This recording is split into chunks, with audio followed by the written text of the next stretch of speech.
Lately, I have been thinking about how there's so much bad content on TV these days. While I have opted for more streaming and internet-based content, the sentiment still remains. Interestingly enough, media these days has not changed as much as we think it has. It can be easy to think that the media we ingest today varies wildly from the media produced years ago. From shows such as I Dream of Jeannie and The Twilight Zone to The Walking Dead and Game of Thrones, the standard of media content with both violence and suggestive topics has changed within the last 40 years, but not in the way that you think.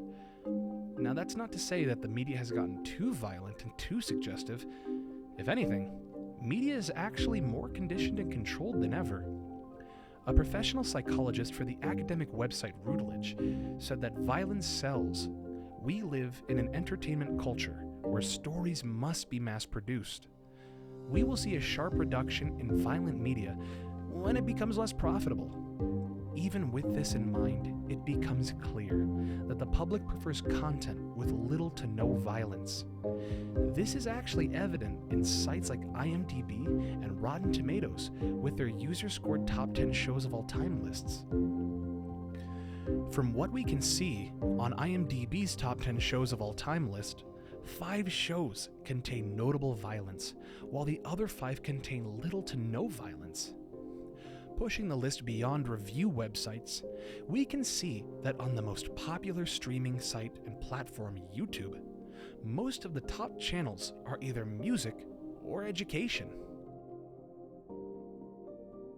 Because the media is changing and becoming more and more self-conscious, it's easy to predict that violent-ridden media will slowly decline given the pressure to please both sponsors and audience members.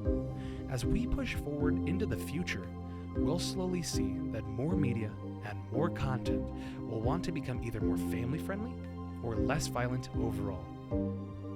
A perfect example of this would be with a show like Bluey. This Australian children's show took the internet and world by storm. That's because of its fun themes and writing for children, but also its ability to appeal to adults, single or married. So long as we continue to see media like this thrive, we won't have to worry if the next generation will be plagued by these kinds of ads. Leave me alone, just let me groove with my tube. Don't just flop in front of the TV because you got nothing else to do. Gotta have that, mama, can I buy that? Watch out for overeating, don't be a couch potato, not me. Until then, I think I'll stick to the kids' shows.